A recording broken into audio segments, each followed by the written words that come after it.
Supreme court ने नोटबंदी को सही ठहराया। संविधान पीठ ने 4-1 के बहुमत से कहा, प्रक्रिया में कोई खामी नहीं। केंद्र सरकार के नोटबंदी के फैसले पर सुप्रीम कोर्ट ने अपनी मुहर लगा दी है। 5 न्यायाधीशों की संविधान पीठ ने 4-1 बहुमत से दिए फैसले में कहा कि नोटबंदी की प्रक्रिया में कोई कानूनी खामी नहीं थी, इसलिए नोटबंदी की घोषणा करने वाला 8 नवंबर 2016 की अधिसूचना रद्द करने लायक नहीं है। जस्टिस पीवी रागरत्ना ने बहुमत से असहमति व्यक्त करते हुए अलग से दिए फैसले में कहा कि नोटबंदी का फैसला राष्ट्र की बेहतरी के उद्देश्य से लिया गया था, लेकिन कानूनी आधार पर उसकी प्रक्रिया दूषित थी। नोटबंदी की प्रक्रिया को कानून सम्मत ठहराने वाला सुप्रीम कोर्ट का बहुमत का फैसला सरकार के लिए बड़ी राहत देने वाला है, जो नोटबंदी के बाद से विपक्षी दलों के निशाने पर थी।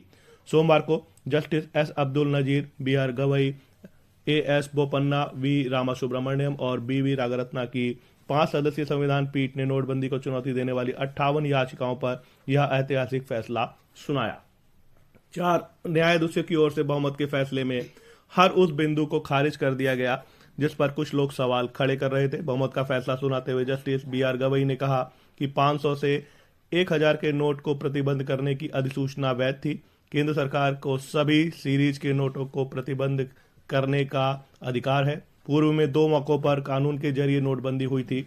सिर्फ इस आधार पर यह नहीं कहा जा सकता कि केंद्र सरकार को रिजर्व बैंक ऑफ इंडिया की धारा 26 की उपधारा 2 में नोटबंदी की शक्ति नहीं है। आरबीआई की धारा 26(2) मनमानी शक्ति नहीं देती, इसमें सुरक्षा उपाय सन्निहित हैं। नोटबंदी की शक्ति का इस्तेमाल केंद्रीय बोर्ड की सिफारिश पर किया जाता है, इसलिए इस आधार पर आरबीआई की धारा 26(2) रद्द करने लायक नहीं है। कोर्ट ने कहा कि सरकार और आरबीआई के बीच 6 महीने संवाद चल रहा था।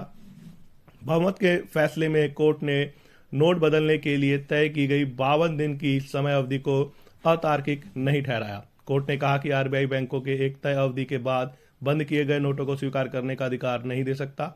दरअसल कुछ याचिकाओं में इस समय अवधि पर भी सवाल उठाए गए थे और तत्काल नोटबंदी लागू किए जाने पर प्रश्न चिन्ह लगाया गया था। जस्टिस गवई ने कहा कि नोटबंदी के निर्णय का काले धन, जाली मुद्रा, आतंकी फंडिंग पर रोक लगाने के उद्देश्य के बीच तर्कसंगत संबंध है। यह असंगत है कि लक्ष्य पूरी तरह हासिल हो सका या नहीं। इस आधार पर फैसले को रद्द नहीं किया जा सकता। बहुमत की पीठ में कानूनी सवालों का उत्तर देते हुए मामले को प्रधान न्यायाधीश के समक्ष पेश करने की रजिस्ट्री को निर्देश दिया गया है और ताकि याचिकाओं को उचित पीठों के समक्ष सुनवाई पर लगाया जा सके। जस्टिस गवई ने स्वयं जस्टिस नजीर, जस्टिस बोपन्ना, जस्टिस रामासुब्रमण्यम की ओर से फैसला सुनाया। जस्टिस बी वी नागरत्ना ने अलग से असहमति का फैसला दिया है। आइए जानते हैं कि ये मामला आखिर था क्या।